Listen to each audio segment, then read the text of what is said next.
In my last video, I looked at the indie game Owlboy and the results of its 10-year development, though a mass majority of people in the games industry didn't know that this game was even a thing due to it being a smaller indie game. Today, we're going to look at the opposite side of the spectrum with Final Fantasy XV. The 15th mainline installment of the Final Fantasy series was originally announced in 2006 under the name Versus 13, and was to be made for the PS3 as part of the Fabula Nova Crystallis series of games, along with Final Fantasy XIII and Type 0. However, due to changes in directors, a story rewrite, a rebranding, switches to a different game engine, and a shift to next-gen consoles, the development of the game took much longer than expected, leaving some to believe it would inevitably be cancelled. Nevertheless, fans of Final Fantasy couldn't wait to get their hands on the game, judging by all the AMVs and cosplays of the characters prior to it even having a release date. So, after a decade of development with multiple changes, the question is, was Final Fantasy XV worth the wait? The game opens with the tagline, "A Final Fantasy for fans and first-timers," and this says a lot about what the game is trying to achieve. Not only did the creators have to make something that's open and as accessible to the new players who may be intimidated by entering into the 15th game, especially at a time where game companies start using subtitles after the 4th entry, but also bring back some of the old-school Final Fantasy fans that the series may have lost with some of its less-than-stellar output over the last few years. This may be to its own detriment though, because the game is almost too big for its own good. To start, the game follows Noctis, the Crown Prince of Lucis, and his companions Gladiolus, Ignis, and Prompto on a road trip to Noctis' royal wedding to Lady Lunafreya, which then turns into saving his kingdom from the Empire of Niflheim. This isn't the first time that Final Fantasy has been about a road trip in order to save the world. Almost all the games have traveling across a continent or two. With Final Fantasy X being about a pilgrimage, this is just the first time it's been so explicit about it, even including a car. The problem with the story though is that the world is so large and complex, and you're thrown into the middle of the events, everything comes with a case of why. This could be me, but I found the plot of the story being incredibly vague at times, and makes it difficult to be invested in the events when you have no idea who characters are and why they're important to the plot, which means there's a lot of moments where either someone comes and goes with little to no explanation of who they are or how they relate to the main characters, or Ignis has to give a line of exposition in order to explain it to Prompto, and by extension the audience. To me, it seems that this is likely due to rewrites, as there's many plot points that come out of nowhere or don't really fit in with the rest of the story, almost like they're from a different version of the game. This is a bit disappointing, as there could have been a really interesting story full of tension and intrigue with a race to save the kingdom, but it just comes off as really confusing. Although the focus of the game isn't much on the plot, at least for the first half of the game, it's about the boy band that makes up the main cast, and it was nice that the game even has a guy for every taste. There's Emo Spice, Brawny Spice, Glasses Spice, and Peppy Spice. And if you aren't into that, we also have Cindy. Though, while I joke, the heart of the story is with Noctis and his group. The game opens with you and your team pushing your car to the nearby gas station with the cover of the song Stand By Me playing, which hints at the major theme of the game being about brotherhood and how Noctis relies on his brothers in arms through his journey. Gladiolus is Noctis' bodyguard, but also acts as his big brother, pushing him to be stronger, and has an odd obsession with cup noodles. And if you take something already delicious like cup noodles and add in the finest, freshest ingredients, what do you get? The ultimate flavor experience. Ignis is the stern strategist, often giving Noctis advice on what their next action should be, and basically acts as the team's babysitter. And if anyone stands a fighting chance in there, it's you. Forget about fashion and go. Prompto is the happy-go-lucky one in the bunch, and is usually daydreaming about girls and making dumb jokes, causing the others to roll their eyes, but it seems that this keeps everybody's spirits up. She's out of my league, but we have so much in common. Who's the lucky imaginary lady? When all this is over, I'm gonna visit her in Hammerhead. Even Noctis, who I called an emo not a minute ago, actually has a lot of character that his Sasuke-like design hides at first glance. While he may seem like the quiet, solemn personality type, much like Squall from Final Fantasy VIII, interactions with his friends show there's more to him than that. Hey! I see the sea! I see it too. Noctis gives off the feeling that he's someone that tries to act cool and aloof, but his carefree, friendly nature shines through in spite of this, which honestly makes him a more compelling character in his own right. Oh, glad that's over. Let's go back and play video games. Go back where? To our hotel room? Not gonna happen. If If you want to get the most out of these characters, however, then you should check out the Brotherhood Final Fantasy XV anime. I wouldn't say that Brotherhood is required watching for the game, but I would recommend it, as it gives a lot of insight into the characters that the game just doesn't really have time for. It shows how each member of the team relates to Noctis, as well as shows how they came to be a part of his crew. Noctis' relationship with his father and his struggles with being the royal prince is also given some focus. I wouldn't recommend Kingsglaive, however, as it's not really good. Anyway, back to the actual game. Since it's about a road trip, it weaves a lot of what makes a road trip into the gameplay. Gassing up before everybody loads into the car, trying to decide on the music to listen to, stopping in at the local diners to find spots to check out, making chit-chat, taking in the local scenery, and are we there yet? One of my biggest gripes about 15 is that you spend so much time traveling. I can understand and even appreciate that the creators want to build this realistic road trip where you're traveling with a group of friends, but the amount of time you spend doing nothing as the player while the characters drive is kind of ridiculous. Even when you designate an area for Ignis to drive to, it shows you how long the travel is in real time, which basically tells you how long you'll be waiting for. This could all be saved if you could drive yourself, but when you take the wheel, you're pretty much locked into the lane you're driving in and can only travel so fast, so you can literally hold the acceleration button and then read a book with your other hand until you reach the destination. The scenery is beautiful to look at, but it isn't enough to keep me constantly engaged. Knowing these sections would get boring, the game designers smartly put a lot of character dialogue and exposition into these drives, but by the end game they run out of things to say, so it's just a lot of long, silent drives. The mundanity of driving is mitigated by allowing you to fast travel to previous locations you visited at the cost of 10 gil on a load screen, but it doesn't help the amount of boring driving you have to do to find these locations, and only helps if your destination is a city or parking spot. Eventually you can rent Chocobos that can be called upon, and while they aren't as fast as the car, they are more engaging gameplay-wise, as you actually have to control them. You can run, sprint, jump, and even go off-roading, which is where most objectives are. In almost every way, the Chocobos are better than the car, even though the car was so highlighted in the advertising. Now, when you aren't traveling, you're spending time camping. Well, it's not actually camping per se, but it's many elements of camping, and every person in Noctis' group contributes something. Gladiolus is the survivalist and gathers items after battles to be used later. The higher Gladiolus' survival skill is, the better quality item at the end of fights. Ignis is the resident chef who will cook meals at camp for the group, and will come up with new recipes as you travel and gather ingredients. That's it!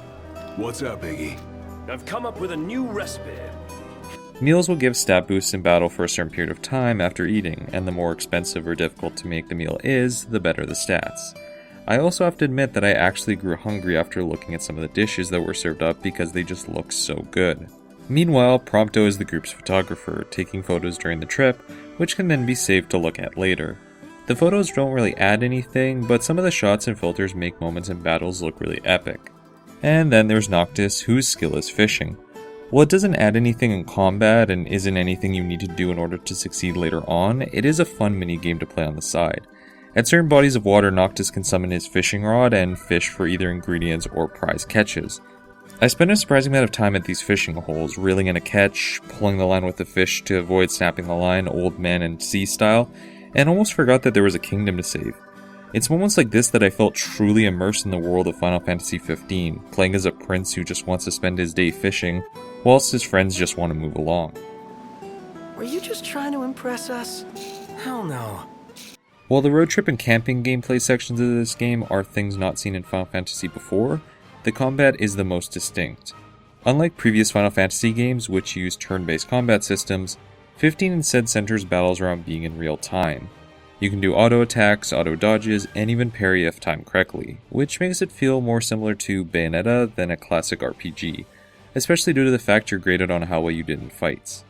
Noctis also has a 4-weapon loadout, so you can switch from faster combo-oriented daggers to slower but harder hitting greatswords mid-battle, depending on what the situation calls for. Noctis' other key ability is that he can warp long distances, which can be used to cover the gap between an enemy or warp to vantage points to get away from them. Though if you overuse the ability, you can run out of MP, causing Noctis to go into stasis, meaning you can't warp until you stop attacking or take cover. Due to all these gameplay changes, you have a lot more control of how battles play out, rather than taking turns with enemies to attack each other. Hopefully another RPG will take this as a hint to what they can do with their next game. Another big change to the formula is that the combat is no longer about having bigger numbers than the enemy's numbers. While your stats are a factor to winning battles, you have the capability to fight at higher level monsters by properly using everything at your disposal. The flip side to this is that weaker enemies can do a lot of damage if you're not playing well, so you'll have to learn to use Noctis's abilities optimally if you don't want to lose fights with basic creatures. The other problem with this real-time combat system is that the more enemies that are on screen, the more frustrating the combat can be, as it becomes harder to deal damage while still dodging or parrying enemy attacks due to it being nigh impossible to see every enemy in the area, especially if there's long-range attackers off-screen. I can forgive this because while the smaller, more numerous enemies can be annoying to deal with, fighting stronger, larger enemies is so satisfying. When battling the more sizable enemies, the game feels like a mix of character action and Monster Hunter. You team up with your group, attacking vulnerable areas while dodging huge sweeping attacks or even parrying them, warping to vantage points to figure out your next attack, trying to bring them into areas that allow you to use the environment to your advantage. It makes it all feel very climactic. The rest of the team is also vital to fights. Each member of the group has their own strengths and weaknesses. Gladiolus can hit hard, but his attacks are much slower. Ignis uses daggers and polearms and can attack at almost any distance from his targets, but doesn't do much damage. Prompto can attack from longer ranges, but is much weaker, so be prepared to constantly revive him. The only control the player has over the rest of the group though is using techniques, which can only be ordered if the associated tech bar is filled up enough, so you can't really rely on them to do exactly what you want. It would be great if you could give them vague directions so that they aren't constantly standing next to explosions or attacking the wrong enemies, but instead you'll spend a lot of time using items to keep these guys alive because of how often they're running directly into enemy attacks. The game does allow for more strategic planning through its use of wait mode, though that does come with its own little issues. Wait mode activates when you stop moving during a combat encounter and gives you a minute or so within the frozen time to look at enemy weaknesses or scope out the area. This can be incredibly helpful, especially when facing large amounts of enemies and you need time to rethink your strategy. Giving the player time to think means the bigger battles don't feel as hectic.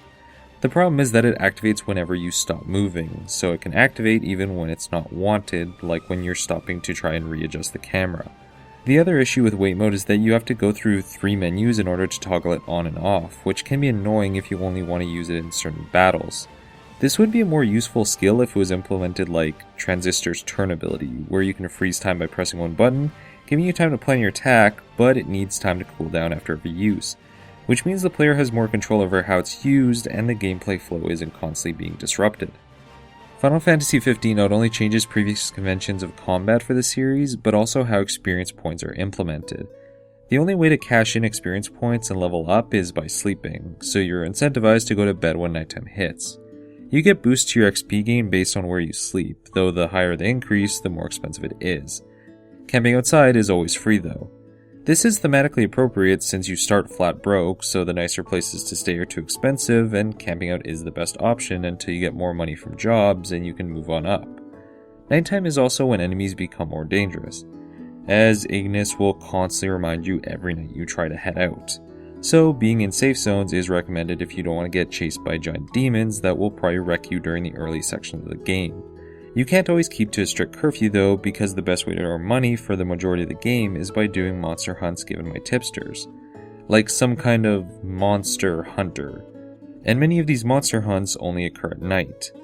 Making it more dangerous to go out after dark adds a risk-reward system by having you fight monsters you can handle, but there's a threat that you may be attacked by a much higher level demon, which adds a bit of a complexity to doing hunts during the early game.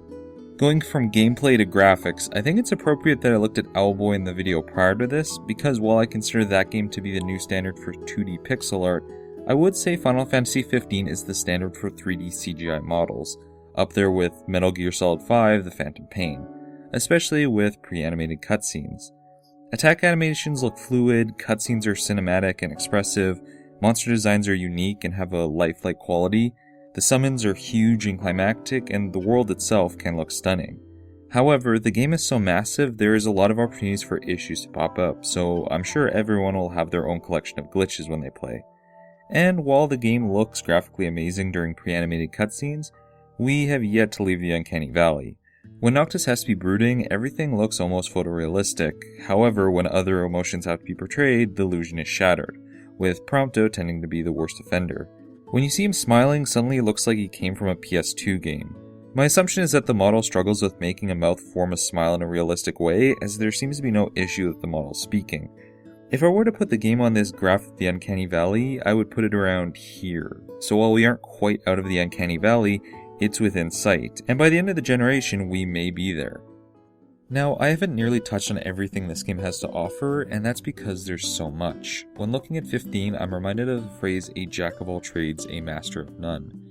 The game covers so many things with its expansive open world that it can't do anything perfectly, and many elements end up having their issues, to the point that Square Enix is releasing large patches to fix issues, even including story ones. It's not like I didn't enjoy this game, far from it. I spent more time with this game compared to the majority of this year's releases, which says something considering the amount of great games in 2016. However, it's clear that 15 came from a long and muddled development, having inconsistent aesthetics, minor graphical glitches, a confused plot spread across multiple media, and a linear final quarter of the game. Despite these issues, small and large, Final Fantasy XV was definitely worth the wait, especially because of how well written the main cast is and all the great changes to the Final Fantasy formula it brings. It's just unfortunate that many of the game's problems weren't fixed in the time it took to make the game. But hey, thanks for watching, I hope you enjoyed. If you did, you can always like, subscribe, and comment, and if you want to see more, you can check out my previous video about Owlboy if you haven't already, or if you're a fan of horror, my examination of horror in the video game media might be more your taste. Make sure to come back in my next video where I'll end this trilogy of games from development hell with T-Mac Goes the Last Guardian. Thanks again, and I'll see you next time.